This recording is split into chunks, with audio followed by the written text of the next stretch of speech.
హైదరాబాద్ గచ్చిబౌలిలోని గోపన్పల్లి తండా దగ్గర నిర్మించిన ఫ్లైఓవర్ను ప్రారంభించిన సీఎం రేవంత్ రెడ్డి ఇది అందుబాటులోకి రావడంలో టేకీలకు ట్రాఫిక్ కష్టాలు తొలగిపోయినట్టే అన్నారు. వాహనదారులు వయాకారంలో నిర్మించిన ఆ వంతెన అందుబాటులోకి రావడంతో ఐటీ ఉద్యోగులతో పాటు గోపన్పల్లి, తెల్లాపూర్, నల్లండ్ల, కొల్లూరు వాసులకి ట్రాఫిక్ కష్టాలు తీరనున్నాయి. ఈ వంతెన నిర్మాణంతో లక్షల మంది ఐటీ ఇతర ఉద్యోగుల కష్టాలు తీరనున్నాయి. 28 కోట్లకు పైగా ఖర్చుతో ఈ ఫ్లైఓవర్ను నిర్మాణం చేపట్టారు.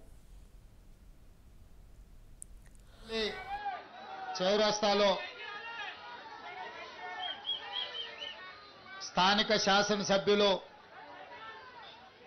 అరకపూడి గాంధీ గారి అధ్యక్షతన ఫ్లైఓవర్ ప్రారంభోత్సవ కార్యక్రమానికి ముఖ్య అతిథులుగా సహచర మంత్రివర్గ సభ్యులు R&B శాఖ కోమటిరెడ్డి వెంకటరెడ్డి గారు, రెవెన్యూ శాఖ మంత్రివర్యులు పొంగులేటి శ్రీనివాసరెడ్డి గారు, స్థానిక పార్లమెంట్ సభ్యులు కొండా విశ్వేశ్వరరెడ్డి గారు, శాసన మండలి సభ్యులు మాజీ మంత్రివర్యులు పట్నం మహేందర్ రెడ్డి గారు, డిప్యూటీ మేయర్ శ్రీలత శోభన్ రెడ్డి గారు, స్థానిక కార్పొరేటర్లు గంగాధర్ రెడ్డి గారు, ఇతర కార్పొరేటర్ సోదరులు, ప్రజాప్రతినిధులు, ముఖ్యమైన నాయకులు, కార్పొరేషన్ చైర్మన్ జరిపేట జైపాల్ గారు,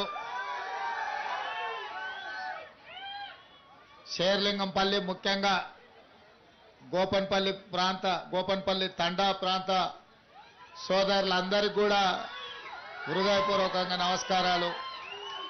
ఇంత వర్షం ఉన్నా అక్కడ రాజునాయక్ సై ఊపుతున్నాడు, చూసిన రాజునాయక్ చూసిన అందరిని చూసిన. ఇక్కడ ఇంత వర్షం ఉన్నా మీరందరూ జగదీష్ గౌడ్ అందరు కలిసి పెద్ద ఎత్తున వర్షం పడుతున్న మీ అభిమానాన్ని ప్రదర్శించడానికి ఇక్కడ వెయిట్ చేసి ఈ అభివృద్ధి కార్యక్రమంలో భాగం పంచుకున్న మీకు అందరికీ మనస్ఫూర్తిగా ధన్యవాదాలు. గోపన్పల్లి చౌరస్తాలో స్థానిక శాసనసభ్యులు